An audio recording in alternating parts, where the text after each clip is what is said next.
दोस्तों नमस्कार। आज मैं आपको सुनाऊंगा एक मज़ेदार कहानी जिसका नाम है सेठ करोड़ी मल। सेठ करोड़ी मल पैसे से तो करोड़पति था, मगर खर्च करने के मामले में महाकंजूस। उसका ये हाल था कि चमड़ी जाए पर दमड़ी ना जाए। उसकी इस आदत से उसकी बीवी बच्चे बहुत परेशान थे। सब कुछ होते हुए भी करोड़ी मल खाने पीने तक में कंजूसी करता था। उसका बस चले तो घर में आलू और दाल के अलावा कुछ नहीं बनना चाहिए। सेठ के पड़ोस में ही कल्लू नाम के एक गरीब मजदूर का घर था। कल्लू एकदम फक्कड़ों की तरह रहता था। जो भी कमाता था अपने बीवी बच्चों के खाने पिलाने में खर्च कर देता था। उसके घर में रोज हलवा पूरी बनते थे और वो सीना तान कर मस्ती के चाल से चलता था। कल्लू के रहन सहन को देखकर सेठ के बड़े लड़के लक्ष्मी नारायण को बहुत कष्ट होता था।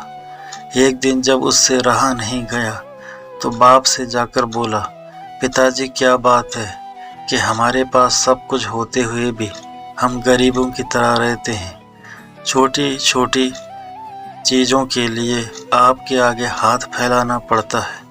जरा उधर कल्लू को तो देखो, गरीब मजदूर है मगर दिल बादशाहों जैसा है। तबीयत से बाल बच्चों पर खर्च करता है और मस्त रहता है। आखिर बात क्या है? सेठ ने लक्ष्मी नारायण की बात बहुत गौर से सुनी। थोड़ी देर चुप रहकर बोला कि बेटा लक्ष्मी, तुम जो भी कह रहे हो एकदम सच कह रहे हो। हम दोनों में बस इतना अंतर है कि कल्लू अभी तक 99 के चक्कर में नहीं पड़ा है। जिस दिन इस चक्रव्यूह में फंस जाएगा उस दिन सब हेकड़ी निकल जाएगी। पिता की बात लक्ष्मी को बिल्कुल नहीं जची और वो बाप से रोज बस कल्लू के बारे में ही सवाल करता था। एक दिन सेठ ने लक्ष्मी को बुलाकर आदेश दिया कि शाम को दुकान बंद करके तुम जब घर आओगे तो पेटी में से एक पोटली में 99 रुपये डाल कर ले आना। ध्यान रहे कि रुपये 99 ही हों।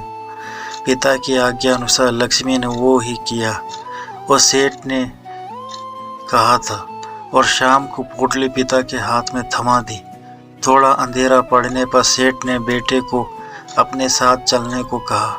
जब वो कल्लू के घर के पास पहुँचे तो सेठ ने चुपके से पोटली कल्लू के आंगन में फेंक दी और अपने घर वापस आ गया। सुबह जब कल्लू ने पोटली देखी तो उसकी उत्सुकता बहुत बढ़ गई। खोल कर देखा तो उसमें 99 रुपये मिले। कल्लू सोचने लगा और अपने में ही बुड़बुड़ाने लगा, हे ऊपर वाले, अगर देने ही थे तो पूरे 100 क्यों नहीं दिए? ये 1 रुपये कम क्यों दिया? अब सारा दिन कल्लू इसी सोच में पड़ गया कि पोटली में 100 रुपये कैसे बने।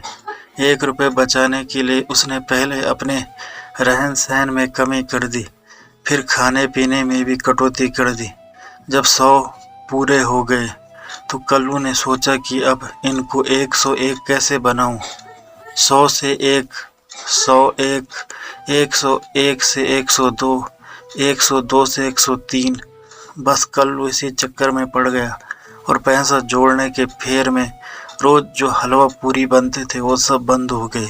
सारा दिन कल्लू बस पोटली में रुपए बढ़ाने की फिक्र में रहने लगा और जहाँ भी मौका मिलता था वहीं पैसा बचाने की कोशिश करता। पड़े 99 के चक्कर में भूल गए हलवा पूरी कैसे रुपया एक जुड़ाऊँ, पोटली अभी रही अधूरी। तो दोस्तों, ये थी आज की कहानी। उम्मीद करता हूँ आपको कहानी पसंद आई होगी। अगर आपको कहानी पसंद आए तो चैनल को सब्सक्राइब करें और बेल आइकन को प्रेस करके ऑल पर क्लिक करें। धन्यवाद।